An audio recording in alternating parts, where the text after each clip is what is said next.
내 두려움 없네. 기근이 더욱 심하여 사방에 먹을 것이 없고 애굽 땅과 가나안 땅이 기근으로 황폐하니 요셉이 곡식을 팔아 애굽 땅과 가나안 땅에 있는 돈을 모두 거두어들이고 그 돈을 바로의 궁으로 가져가니 애굽 땅과 가나안 땅에 돈이 떨어진지라. 애굽 백성이 다 요셉에게 와서 이르되 돈이 떨어졌사오니 우리에게 먹을 거리를 주소서. 어찌 주 앞에서 죽으리까? 너희의 가축을 내라. 돈이 떨어졌은즉 내가 너희의 가축과 바꾸어 주리라. 그들이 그들의 가축을 요셉에게 끌어오는지라. 요셉이 그 말과 양떼와 소떼와 나귀를 받고 그들에게 먹을 것을 주되 곧 그 모든 가축과 바꾸어서 그 해 동안에 먹을 것을 그들에게 주니라. 그 해가 다 가고 새 해가 되매 무리가 요셉에게 와서 그에게 말하되 우리가 주께 숨기지 아니하나이다. 우리의 돈이 다하였고 우리의 가축대가 주께로 돌아갔사오니 주께 낼 것이 아무것도 남지 아니하고 우리의 몸과 토지뿐이라. 우리가 어찌 우리의 토지와 함께 주의 목전에 죽으리이까? 우리 몸과 우리 토지를 먹을 것을 주고 사소서. 우리가 토지와 함께 바로의 종이 되리니 우리에게 종자를 주시면 우리가 살고 죽지 아니하며 토지도 황폐하게 되지 아니하리이다. 그러므로 요셉이 애굽의 모든 토지를 다 사서 바로에게 바치니 애굽의 모든 사람들이 기근에 시달려 각기 토지를 팔았습니다. 땅이 바로의 소유가 되니라.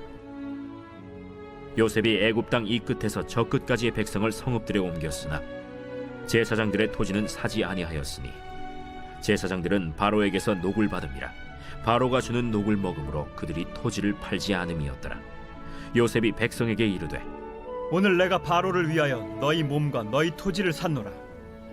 여기 종자가 있으니 너희는 그 땅에 뿌리라. 추수의 5분의 1을 바로에게 상납하고 5분의 4는 너희가 가져서 토지의 종자로도 삼고 너희의 양식으로도 삼고 너희 가족과 어린아이의 양식으로도 삼으라. 주께서 우리를 살리셨사오니 우리가 주께 은혜를 입고 바로의 종이 되겠나이다. 요셉이 애굽 토지법을 세우매 그 5분의 1이 바로에게 상납되나 제사장의 토지는 바로의 소유가 되지 아니하여 오늘날까지 이르니라. 할렐루야, 주님의 은혜를 찬양합니다. 오늘은 5월 25일 월요일입니다. 한 주를 시작하며 삶 가운데 은혜 넘치시길 축복합니다. 이번 주가 지나면 5월도 이제 마지막 마무리가 되어가는 시간입니다. 다가오는 6월 또 기대하며 살아가시길 바랍니다. 함께 나눌 말씀은 창세기 47장 13절부터 26절까지 말씀입니다. 오늘 말씀을 통해서 위기 속에서 빛나는 하나님의 놀라운 지혜를 깨닫는 은혜가 있기를 축복합니다. 우리는 인생을 살다가 보면 우리도 뜻하지 않은 상황 가운데 위기가 찾아올 때를 느낍니다. 그럴 때 우리들의 모습은 쉽게 무기력해지고 사람을 의지하게 되어지고 눈앞에 좋은 기회, 합리적인 생각, 믿음의 생각보다는 눈앞에 있는 것들로 인하여 위로받고 빨리 일이 풀리기를 바랄 때가 많이 있습니다. 그런 모습이 우리들의 모습과 비슷한 것 같습니다. 전 세계 가운데 가뭄이 옵니다.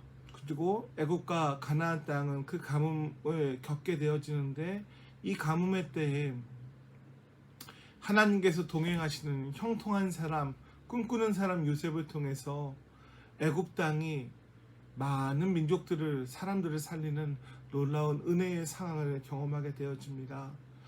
그래서 이 말씀을 느끼면서 깨닫는 건 무엇이냐 하면 위기의 때에 세상의 사람들은 자기의 이득을 취하지만 요셉은 위기의 때에 여러 사람을 살리고 자기의 상관인 바로에게 영광을 돌리며 자기가 소속된 애굽에 있는 백성들과 또 애굽 땅을 더 번성하게 만드는 놀라운 축복의 통로가 되어집니다. 바로 요셉의 삶이 성도들에게 허락한 하나님의 축복입니다. 오늘도 우리들을 통해 복이 흘러가고 오늘도 나를 통하여서 하나님의 은혜가 흘러가시기를 주의 이름으로 축복합니다. 오늘 말씀을 통해 세 가지를 깨달으려 합니다. 첫 번째는 세상이 의지하는 물질은 위기 앞에 유한함을 깨달아야 합니다. 유한함. 물질이 아무리 많아도 사막 한가운데서 물 한 모금보다 같이 있을 수 없습니다. 기근이 계속되자 백성들은 처음에는 돈으로 곡식을 샀지만 돈이 떨어집니다. 그 후에 가축을 가져와서 양식을 바꿉니다. 결국은 자신의 토지와 몸을 바로에게 바치며 양식을 구걸했습니다. 15절에 보면 백성들이 돈이 떨어진지라 우리에게 양식을 주소서 어찌 주 앞에 죽으리이까 라고 부르짖습니다. 세상이 자랑하는 돈과 명예, 소유는 평안할 때에는 영원한 것처럼 보입니다. 그러나 영적인 기근이 오고 인생의 풍랑이 찾아오면 순식간처럼 안개같이 사라집니다. 우리는 유한한 세상의 물질을 의지할 것이 아니라 영원히 마르지 않는 생명의 근원 되시는 하나님만을 전적으로 신뢰하시기를 주님의 이름으로 축복합니다. 두 번째는 위기일 때일수록 하나님의 지혜와 공의로 상생을 실천해야 됩니다.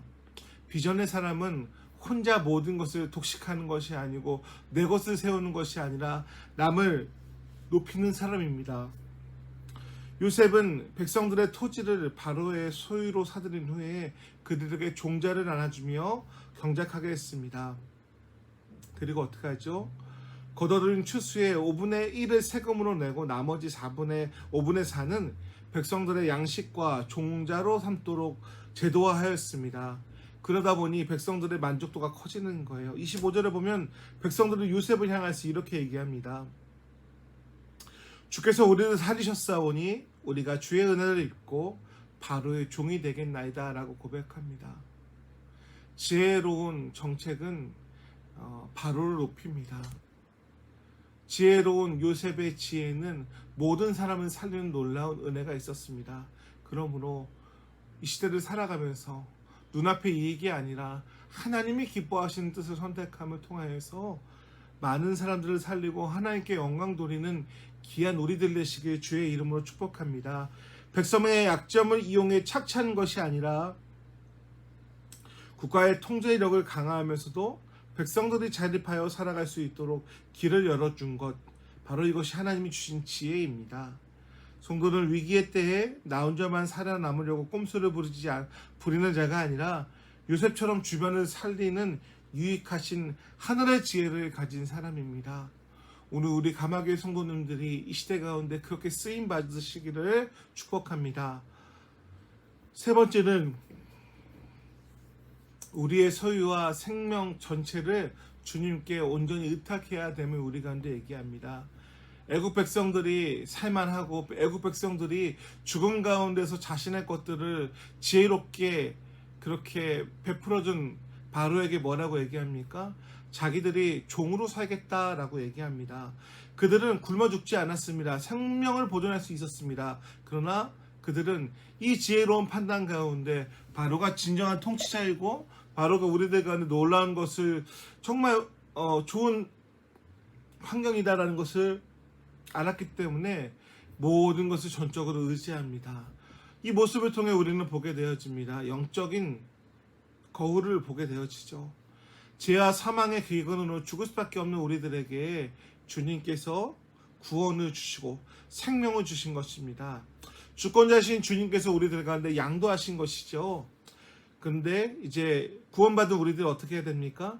우리가 바로의 종을 살겠습니다처럼 내 인생의 주권을 주님께 내어드리며 살아갈 때 우리는 진정한 주님의 놀라운 영적인 공급을 풍성하게 누리는 삶을 살아갈 수 있을 것입니다.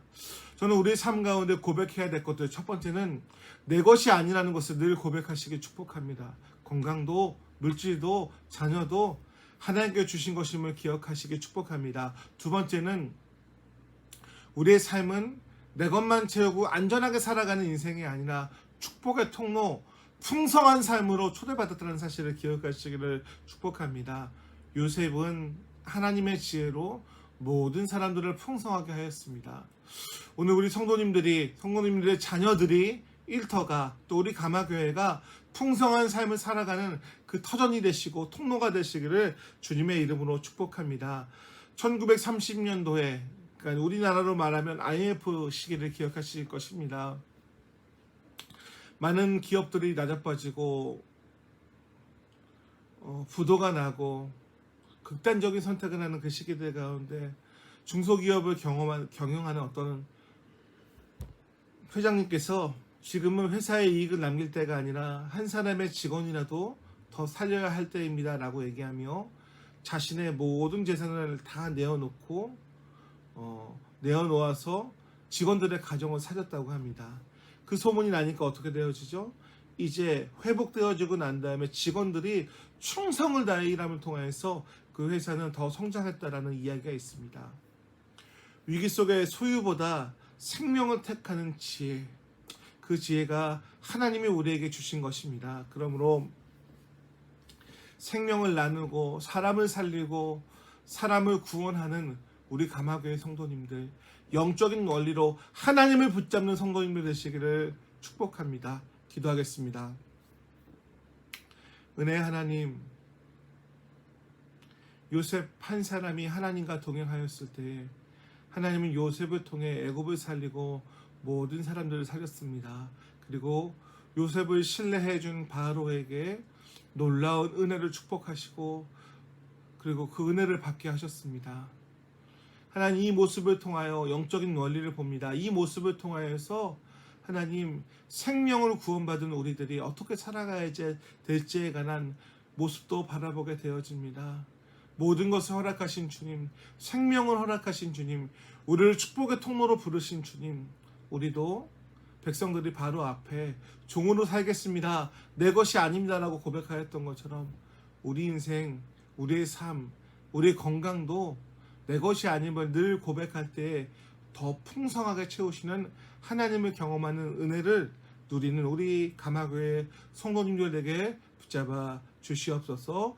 휴일 하루 동안 잘 충전하게 도와주시고 또 한 주간도 승리하게 붙잡아 주시옵소서. 감사드리며 예수님의 이름으로 기도합니다. 아멘. 말씀 붙잡고 기도하겠습니다. 축복의 통로가 되는 성도들 될 수 있도록 내 것이 아닙니다.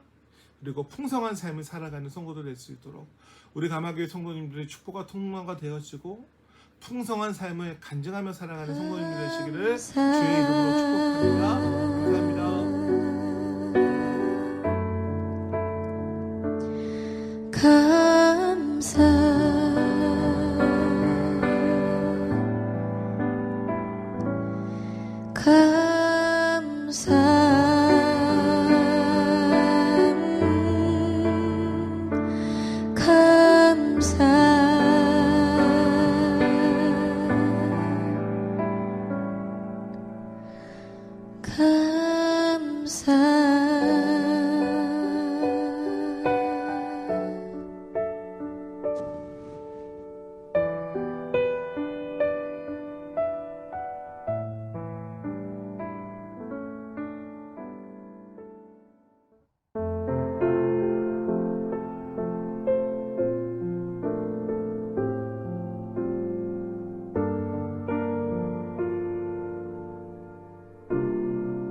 나 약해 있을 때에도